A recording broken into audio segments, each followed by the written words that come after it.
Welcome to the Daily Bible for Kids podcast. The day is April the 12th. My name's Hunter, and we are reading through the Bible. That's something we do every day. Kids from all around the world gather here to listen to these amazing stories from the Bible. And today, we're in the book of 2 Samuel. David cried out for God's forgiveness. What do you think happened? Let's read about it now from 2 Samuel 24. The king said to Joab and the commanders of the army, "Take a census of all the tribes of Israel, from Dan in the north to Beersheba in the south, so I may know how many people there are." But Joab replied to the king, "May the Lord your God let you live to see 100 times as many people as there are now. But why, my lord the king, do you want to do this?" But the king insisted that they take the census. So Joab and the commanders of the army went out to count the people of Israel. But after they had taken the census, David's conscience began to bother him.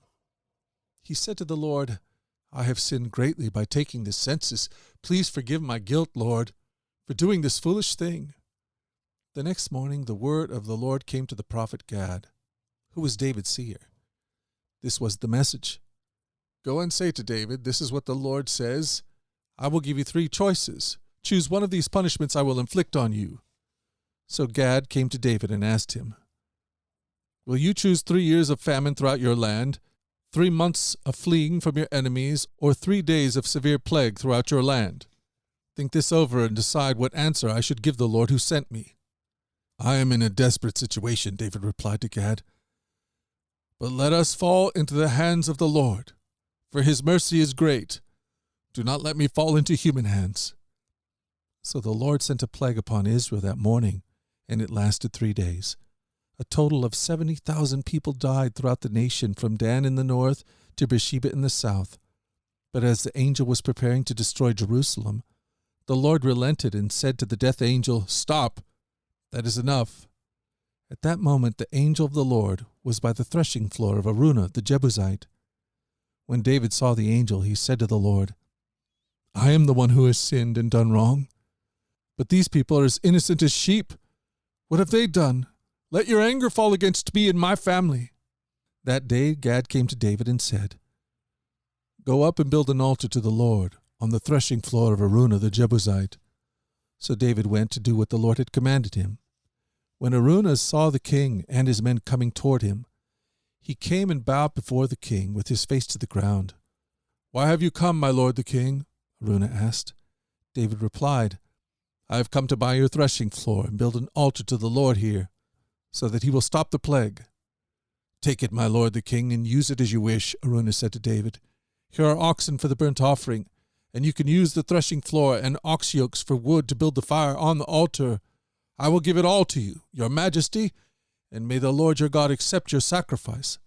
But the king replied to Araunah, "No, I insist on buying it, for I will not present burnt offerings to the Lord my God that have cost me nothing." So David paid him 50 pieces of silver for the threshing floor and the oxen. David built an altar there to the Lord and sacrificed burnt offerings and peace offerings. And the Lord answered his prayer for the land, and the plague of Israel was stopped. Wow, what a story. In this story, we're not told why taking a census was such a grievous sin. And perhaps that's a mystery that we'll never know. It's okay when we read the Bible to not have all the answers. Oftentimes, the Bible's asking us to ask good questions.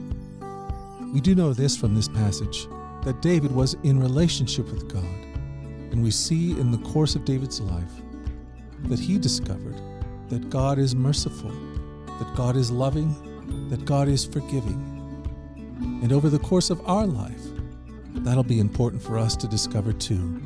As we ask questions and as we pursue Him, God will reveal His heart to us.